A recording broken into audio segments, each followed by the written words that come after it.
গোয়েন্দা সংস্থা রাখবার কোনো দরকার নাই। ইনকিলাব মঞ্চকে বাংলাদেশের গোয়েন্দা সংস্থার দায়িত্ব দিয়ে দেন, যেহেতু সব কাজে ইনকিলাব মঞ্চেরই করা লাগতেছে। আপনারা কোনো শান্তিতে থাকতে পারবেন না, বাংলাদেশের জনগণ আপনাদের জীবনকেও জাহান্নাম বানিয়ে ছাড়বে। গতকাল স্বরাষ্ট্র মন্ত্রণালয়ের পক্ষ থেকে যেই বিবৃতি দেয়া হয়েছে, সেখানে আমরা স্বরাষ্ট্র উপদেষ্টা এবং তার বিশেষ সহকারী খোদাবক্স তাদের দুইজনের একজনকেও আমরা দেখতে পাই নাই। এর মাধ্যমে প্রতীয়মান হয় যে স্বরাষ্ট্র উপদেষ্টার দপ্তর থেকে এই ঘটনাকে তুচ্ছ-তাচ্ছিল্য করা হয়েছে।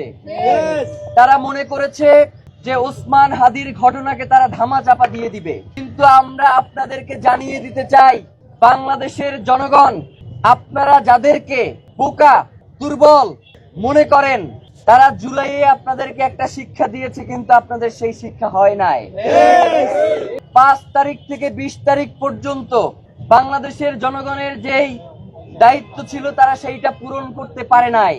আজকে ইনকিলাব মঞ্চ যদি এইখান থেকে ঘোষণা দেয় যে 5ই আগস্ট থেকে 20 আগস্ট পর্যন্ত যেই দায়িত্ব বাংলাদেশের জনগণের ছিল সেই দায়িত্ব আপনারা এখন পূরণ করেন, তাহলে কিন্তু আপনারা সরকারে থাকতে পারবেন না।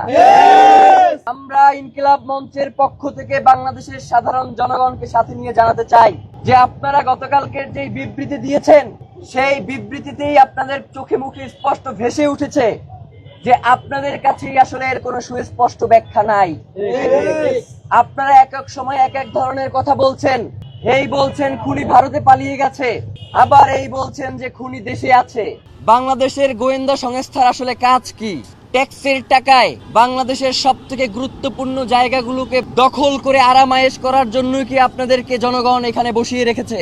আপনারা যদি ওসমান হাদির মতো এত গুরুত্বপূর্ণ বাংলাদেশের স্বাধীনতা সার্বভৌমত্বের প্রতীক জুলাই জজবার প্রাণ শহীদ ওসমান হাদির খুনের ঘটনাকে যদি এইভাবে তুচ্ছ-তাচ্ছিল্য করেন, যারা বাংলাদেশের জনগণের জীবনকে জাহান্নাম বানিয়ে দিতে চান, বাংলাদেশের জনগণ যতক্ষণ পর্যন্ত স্বাধীনতা সার্বভৌমত্ব রক্ষার এই আন্দোলনে রয়েছে, আপনারা কোনো শান্তিতে থাকতে পারবেন না, বাংলাদেশের জনগণ আপনাদের জীবনকেও জাহান্নাম বানিয়ে ছাড়বে।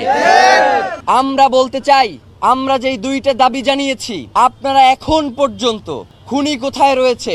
আপনারা খুনির ড্রাইভারকে গ্রেফতার করছেন, খুনির ড্রাইভারকে আপনারা গ্রেফতার করতে সক্ষম হন নাই। খুনির যে পিতামাতা রয়েছে, খুনির শ্যালক রয়েছে, এক এক সময় এক একজনকে উঠিয়ে নিয়ে আসেন এবং বলেন যে তারা আমাদেরকে পর্যাপ্ত তথ্য সরবরাহ করতে পারছে না। মানে গোয়েন্দা সংস্থা এবং যারা হচ্ছে তাদেরকে জিজ্ঞাসাবাদ করেন, আপনারা বলেন যে তারা সর্বোচ্চ তথ্য সরবরাহ করতে পারছে না, এবং আপনারা গুলি করা পরবর্তী সময়ে আমাদের কাছ থেকে তথ্য নিয়ে খুনিকে নিশ্চিত করবার চেষ্টা করেন। আপনাদের কাছে সেই ক্যাপাসিটিও নাই যে খুনিকে কিভাবে চিহ্নিত করা যায়। যতক্ষণ পর্যন্ত আমরা ইনকিলাব মঞ্চের পক্ষ থেকে আপনাদেরকে খুনিকে চিহ্নিত করে না দিতে পারছি, ততক্ষণ পর্যন্ত আপনারা খুনিকে চিহ্নিত করতে পারেন নাই। এবং পরবর্তী সময়ে আমরাই আপনাদেরকে বের করে দিয়েছি যে এই খুনের সাথে কারা কারা জড়িত রয়েছে, আপনারা বের করতে পারেন নাই। তাহলে তো এই গোয়েন্দা সংস্থা রাখবার কোনো দরকার নাই। ইনকিলাব মঞ্চকে বাংলাদেশের গোয়েন্দা সংস্থার দায়িত্ব দিয়ে দেন, যেহেতু সব কাজে ইনকিলাব মঞ্চেরই করা লাগতেছে।